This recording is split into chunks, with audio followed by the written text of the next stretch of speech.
Welcome to I Love 80s Wrestling Podcast. I'm your host, Scott Middleton, and today we'll be discussing Starrcade and Survivor Series, and this will be our Thanksgiving episode. And for the next 30 minutes, we'll be taking callers and email, hopefully, so people can their opinion is and what they thought of Starrcade and Survivor Series. But before we go any further, last week, the wrestling world lost a legend, a true legend, former four-time AWA World Heavyweight Champion Nick Bockwinkel passed away. And I've got three guest hosts today, and we're going to just go around and tell us what you guys thought of Nick Bockwinkel. So let's start with John. Well, first, thanks for having me on. Of course, I'm on Kevin Sullivan Presents Up to the Task, the podcast you mentioned earlier. I just remember Nick Bockwinkel as he had class. He always wore a suit in his interviews. Even when he was a heel, he still had, just class. Of course, great wrestler, great work ethic, but that's what I really took away. He was kind of like the Joe Theismann of the era, where he just was an extreme business professional. How about you, Chris? Nick Bockwinkel, a four-time AWA champion, two-time tag champion, I believe it was. What I remember the most about him was his interviews. He was a great wrestler, as he said just then, excellent wrestler, but his interviews were just top-notch. He would speak to you very intelligently and eloquently and insult you without you even knowing it and have you thanking him by the time he's done. That's just how slick he was when he talked. He was great. The time he had with Bobby Heenan was also really great, too, as we had Heenan as his manager, and I thought that he was a great entertainer overall. It's a really sad thing that he's gone. And how about you, Nick? Well, when I think of Nick Bockwinkel, I think, of the great matches he had, the great rivalries with, say, Vern Gagne or Jerry Lawler, Kurt Hennig, The Crusher. I mean, he was a total package. He had that unbelievable style in the ring. He could go with anybody and it'd make an entertaining match. But his promos were also very well done, too. He had a special way about him in terms of speaking, that he could be belittling the entire crowd, and they'd never know it because they couldn't really understand some of the words he was using. My opinion of Nick Bockwinkel, like you guys said, constant professional, all-around great wrestler, and he had some great feuds, and he could talk the talk, and he could walk the walk. So he'll be greatly missed. So we're going to just take a little pause in remembering Nick.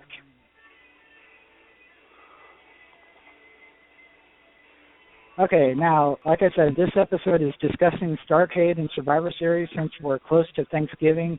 And, Starrcade and Survivor Series was a Thanksgiving tradition, especially Starrcade, and how Survivor Series became a Thanksgiving tradition. We'll discuss that a little bit later. But I want to go through you guys and just what does Starrcade and Survivor Series mean to you back in the 80s. Let's start with Chris. Well, you said we're starting with just Starrcade right now, right? Yeah, Starrcade and Survivor Series, both of them. Oh, both of them. I mean, Starrcade I liked the most, I think. It was always full of great wrestling matches. My favorite in particular was always Starrcade 86, Night of the Skywalkers. There was, in my opinion, I thought it was some of the best matches for Starrcade in that, mid-80s era that they had. Rock and Roll Express and Andersons in a cage match for the titles. You had the Road Warriors and the Midnight Express on the scaffold. I believe that was Nikita Koloff's first meeting with Ric Flair for his title shot at the belt. So I was a really big fan of that. And Survivor Series was, for me, it's the traditional Survivor Series that I liked. The 4-on-4, the 5-on-5 eliminations. I don't really like the format it's kind of gone to today, but Survivor Series 89 was one of my particular favorites, and I think it's because a lot of your top WCW people that were there had already moved over to WWF at the time, and it's kind of the mix of all of them, so it's kind of cool to see that for the first time. Because you always wondered how would so-and-so do against this person, and you're finally getting to see some of that when those guys go over there, so... But I always look forward to it. As one of the things, like you said, a tradition of Thanksgiving. And when Thanksgiving came around, it meant turkey, family, and football, and next thing you know, wrestling's on. And how about you, Nick? Well, I grew up mostly with the Survivor Series. I'm a sucker for tag team wrestling, so the original Survivor Series with the 5-on-5 elimination matches, it's something I've always enjoyed. I mean, the cool combinations that you would see in those pay-per-views, and the great teams. It's just something I've always loved to watch and go back and watch. For Starrcade, it's the original Supercard. It was the showcase event for the NWA. You know, they would spend the entire year building up to that one event. And, you know, you had some great matches there during the 80s for Starrcade. You know, you had the Road Warriors and the Midnight Express in the scaffold match, Ric Flair and Dusty Rhodes, Ric Flair and Harley Race. I mean, it's going to be a historical event that people are always going to remember. And how about you, John? Well, I got to agree with everything that's been said so far. Personally, I grew up in Virginia, so I'm a Starrcade guy.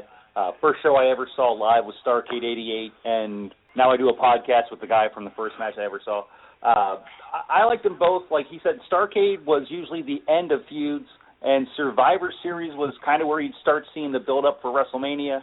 But I was just a sucker for those multi-man elimination tag matches. I loved when they'd have the themes like the Team Warrior, and they'd have like Kerry Von Erich, the Ultimate Warrior, and the Legion of Doom, or like the Natural Disasters, I think, got their start out of the Survivor Series teaming. It was just that kind of zaniness, just kind of the funness of the Survivor Series that was its draw. But as far as just the actual wrestling matches, I always loved Starrcade for it. Me too. I watched it in the 80s. I watched Starrcade and Survivor Series, and but I'm just like you, John and Chris, more of a Starrcade person because we were more growing up in the 80s and just watching, and they had great matches. Survivor Series, it was kind of different, like you had your elimination matches, and I kind of like that, but I was more towards Starrcade. And now, in your opinion, what made Starrcade great for you guys? Let's start with John. Well, I would say it was typically the one night of the year you were assured at least one title was going to change hands, which during the 80s was a huge event when people would hold belts for like 9 months, a year at a time. So to me, that was always cool because there was that chance, could it be Ric Flair this year? But that was my thing, was just all the big matchups, and it was the feud ender a lot of the times. It would be the last chance you could see somebody sometimes. So for me, it was always, that was the thing about Starrcade, was it could create somebody new, and you might not see a loser again in the area for a long time. How about you, Chris? It was a long build-up and hypes every show on every Saturday night on TBS. You'd watch them come out and talk about it, months beforehand.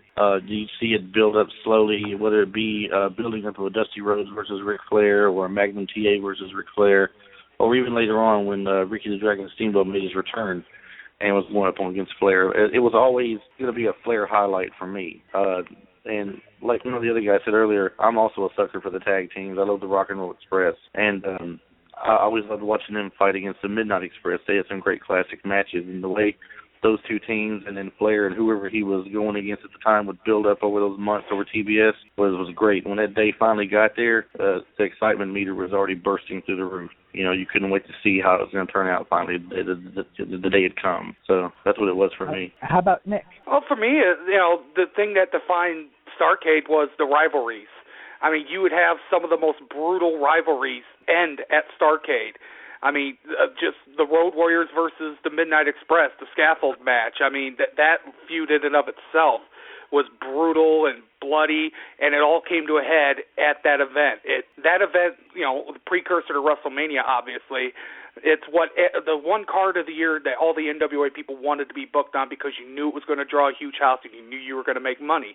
And the fans always looked forward to that event because they knew they were going to see at least one big thing happen. Yeah, and now if you want to get in on the conversation and tell us what you think of Starrcade and Survivor Series, the number to call is 646-668-8873, or you can email us at iLove80sWrestling@gmail.com. Now, how about Survivor Series? What did you guys think? What made Survivor Series special to you guys? Let's start with Nick. The matches, I mean, the unbelievable teams you would see assembled. You might see, what was one team? Hulk Hogan, Jake Roberts, and I think Demolition were on one team one year. I mean, just that amount of star power in the ring at one time. It was just unbelievable for its time. And how about you, Chris? I'm the exact same. I always look forward to seeing the mixed teams together, all the individuals put together for one team. And the one he was mentioning was my favorite there was Survivor Series 89. They called themselves the Hulkamaniacs that year, but they had all kinds of great teams. I mean, you had the Ultimate Warriors with Ultimate Warrior, Jim the Animal Neidhart and the Rockers versus the Heenan family with Andre the Giant, Haku, and the Brainbusters. That was a great match, too. Loads and loads of entertainment, and it was always great because after you got done with the family and Thanksgiving, you knew your night was going to be great sitting down watching that. How about you, John? Yeah, I got to agree. It was just the teams were what made it back in the day. It was a little easier to watch with the family, and it was much easier to grasp the concept of, when somebody gets pinned, they got to leave the match, and then you whittle down until it's one-on-one potentially, versus Starrcade, where people who don't really watch wrestling a lot, the NWA was a little tougher to bridge into. The Survivor Series was a great format for that. And they also used it to give a lot of guys a really big push, a lot of their debuts. Like Undertaker started at Survivor Series. I think everybody remembers the time when Bam Bam Bigelow, it was just him against like Andre the Giant and two other guys. And they really used it well to start building towards WrestleMania and just so much fun. Everybody on the roster pretty much got involved on the Survivor Series, which was kind of cool if you were into not so many of the big name talents, but the B guys. Like I was a big Greg Valentine fan, so it was cool to get to see him all the time at the Survivor Series. And for me, Survivor Series and Starrcade are great cards. Starrcade was a little bit better than Survivor Series, but like for me, Starrcade meant talent. You're going to see a great card. You're going to see all the great talent that Jim Crockett had, and it was just great wrestling, and that you knew you're going to be, standing on your feet cheering or booing. Now with Survivor Series, it was different, because they had different wrestlers, and some could wrestle, some couldn't. We'll go into that a different time. But anyway, Survivor Series, just eliminations you never knew who was going to be eliminated or who wasn't. So that's what made Survivor Series great to me. But now I want to talk about this, and we all know why Starrcade kind of started going downhill, like in 88, 87, 88, and 89, because Vince McMahon came up with Survivor Series, and he went and told the cable companies, if you want to carry my card, you cannot carry Starrcade. Do you think that hurt Starrcade really bad, or just kind of? Let's start with John. At the time, not really, because I think more people were into the closed captioning where you could see it at like a movie theater or an arena or so. Pay-per-view was still kind of in its infancy. I'm sure it did, but in my area, I couldn't get the Survivor Series. They chose to go with the local NWA product. So I think it was kind of, I won't say what kind of move it was by Vince to do, but I did think it had it did definitely have an effect on their ability to sell pay-per-views. How about you, Chris? I think it was Vince's first effort to subdue WCW and WA and not have them compete against his product. That showed at the time that there was some worry there that maybe people would lean more towards the other company. The thing is that, Starrcade had been around for a while, and I remember in my area when that happened, and my area didn't drop Starrcade either. So, of course, I think it's because of being in the South, more or less. You'll see more of the Starrcade than you would the SummerSlam with Vince McMahon, but both were offered on the pay-per-view where I was. I got to see both that year, so I don't know why it happened that way, but I do recall him doing that. I don't think it would hurt him bad, though, because at the time, the competition wasn't really there like it was later on when you had the Monday Night Wars. It wasn't as intense. There was competition, obviously, being different companies, but it wasn't as intense at the time, I don't think. How about you, Nick? I think it definitely hurt. I mean, because even before the Starrcade had the name Starrcade, it was then known as just the November show. It was still the show that they built up towards for the entire year. The NWA fans still knew, Thanksgiving show, that's the show that we got to see and we got to watch. And when Vince, basically forced them to move it to another month, I definitely think it did hurt the business a little bit. And now I want to ask all three of you this. What, for Starrcade, which one did you say was your favorite? Let's start with Chris. Oh, that was Starrcade 86, Night of the Skywalkers. That was my absolute favorite one there. I had that one recorded. I watched it for years afterwards, and I'll still go back to it to this day and watch some matches from it. To me, it was great. That was the first time I'd seen, well, not the first scaffold match I'd seen. I'd seen some, years and years before, but, the first one in a long time I'd seen for a scaffold match. It's a very dangerous match to have. And like I said, I was a sucker for tag teams. I love the Rock and Roll Express, and them fighting against the Andersons in the cage match was a great match alone right there. So I'm going to go with Starrcade 86, hands down for me. How about you, Nick? I'd have to go with Starrcade 86 as well. I mean, I'm a huge Road Warriors fan, so that scaffold match with the Midnight Express, I can never get bored with watching that match. The entire card itself is great as well, but that match will always stick out in my mind as one of the greatest tag matches ever. How about you, John? I will keep up with the Starrcade theme, but I have to go on a personal note. Starrcade 88, because that was the first wrestling show I ever saw. And like I said, Kevin Sullivan opened the match. Him and Steve Williams beat the Fantastics for the U.S. titles. And now, he's one of my better friends. So that's really cool. And I'm supposed to be grounded, literally snuck out my window. My older brother showed up and snuck me off to a wrestling show. So that was just an awesome night for me. Oh, yeah.